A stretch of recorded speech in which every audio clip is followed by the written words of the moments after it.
Vous le disiez tout à l'heure, vous avez accompagné les agriculteurs, et pas que les agriculteurs, et vous le savez plus que personne, puisque vous étiez au Crédit Agricole en France. On est quand même face aussi à un problème au Maroc, c'est le taux de bancarisation.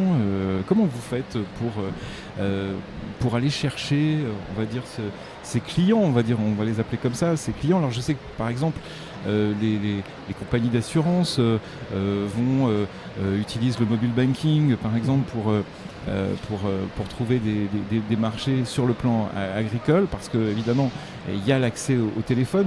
Quelle est votre stratégie Si vous me permettez, je complète juste parce que votre question est pertinente. Aujourd'hui, la vraie problématique dans le secteur, c'est le financement, comme d'ailleurs dans tous les secteurs, et comme d'ailleurs dans tous les secteurs aussi, où la PME a une véritable problématique de financement. C'est de la même façon, on retrouve que les petites et moyennes exploitations exactement, moins de 5 hectares par exemple. Les petites et moyennes exploitations ont ce genre de problème. Aujourd'hui, M. Valverde, qu'est-ce que vous faites justement pour vous approcher de cette cible qui présente un réel potentiel, mais qui peut-être, à défaut de garantie réelle, se trouve out des circuits de financement? Alors il y a plusieurs choses. Et pour être tout à fait transparent, dans notre approche, nous développons une approche progressive pour aller de plus en plus vers les petites tailles. Aujourd'hui, nous ne sommes pas présents sur les tailles, c'est les entreprises de moins de 5 hectares. Je ne dis pas que nous ne serions pas à terme, mais aujourd'hui, on n'a pas le dispositif. Nous avons des conseillers spécialisés, on a mis en place, recruté des conseillers spécialisés que nous avons formés, mais nous n'avons pas suffisamment de conseillers pour aller vers les entreprises de moins de 5 hectares. Donc c'est quelque chose vers laquelle nous allons.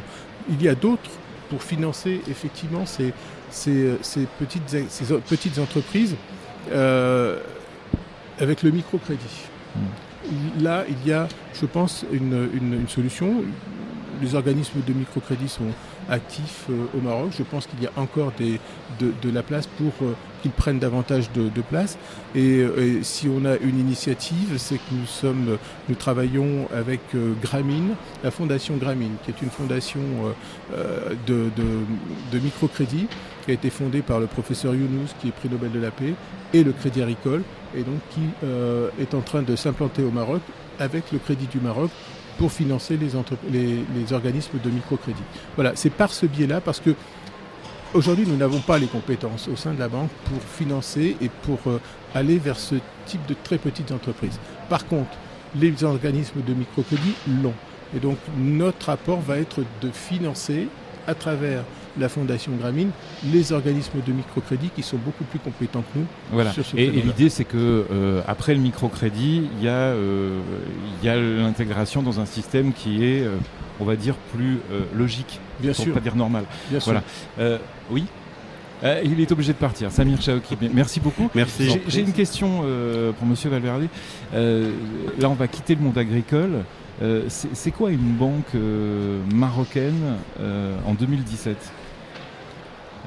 On a 3 heures. Voilà, c'est bon. Non, je vois vos têtes. C'est pas possible, 3 heures. Non, mais vous voyez, par rapport, il y a beaucoup de concurrence dans votre secteur, quand même. Oui. C'est l'ère du digital. Oui. Il y a des jeunes à approcher. Il y a évidemment, on parle toujours. On en a parlé il n'y a pas très très longtemps, la CGEM, avec l'association CID.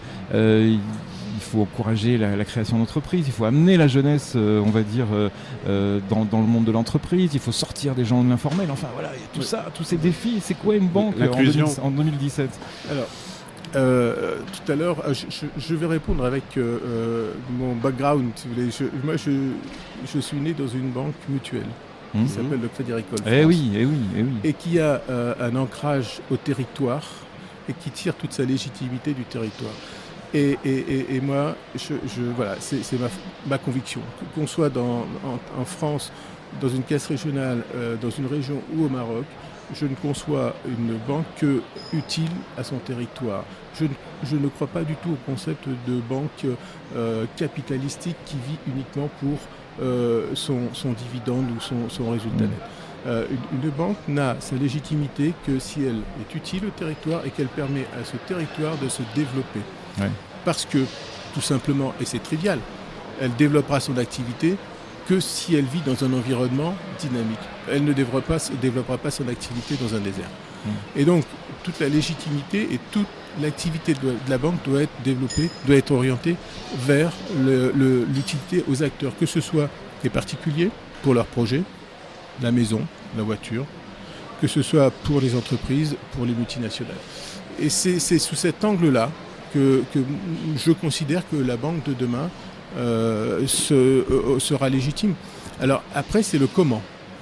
Le digital, c'est la proximité, voilà. Et la question se pose, c'est comment est-ce qu'on peut être le plus performant sur la façon de répondre à ses besoins. Oui. Mais la finalité, il ne faut pas la perdre. Vous avez remarqué, il y a un paradoxe, d'ailleurs vous le savez certainement, puisque vous en parlez sans doute avec vos équipes de communication, il y a un grand paradoxe entre on veut de plus en plus de services dématérialisés, et puis en même temps, ceux qui veulent de plus en plus de services dématérialisés sur le digital, veulent de plus en plus de conseils et de plus en plus de contacts. Oui. Et ils sont plus prêts à se déplacer, mais ils veulent du contact, ils veulent des choses physiques, ils veulent identifier quelqu'un, mais ils veulent dématérialiser. C'est difficile à résoudre comme équation. Ça montre une chose, c'est que l'agence a un bel avenir et qu'on ne fait pas une politique digitale en fermant des agences. Et donc une politique digitale, c'est une politique digitale qui vient en accompagnement. Mais moi je considère que l'agence, au contraire, et à mon avis, c'est à travers l'agence qu'on va développer aussi de nouveaux métiers. Nous sommes quelque part des commerçants, c'est-à-dire que nous avons un réseau de distribution, nous avons des agences. Et c'est un atout extraordinaire. Et donc, et c'est pas du tout un fardeau. Pour moi, c'est un atout. Et donc nos réflexions doivent porter sur comment est-ce qu'on développe l'activité dans ces agences. On a fait de la banque, maintenant on fait de l'assurance, donc on développe ce concept de banque-assurance. Et notre stratégie, c'est de faire de la banque-assurance le deuxième métier. Oui, d'ailleurs, grâce à vous, le marché de l'assurance, je dis grâce à vous en partie, quand même un peu, le marché de l'assurance a pris pas mal de points. Je pense que la partie banque assurance y est pour beaucoup. Tout à fait. Là aussi, c'est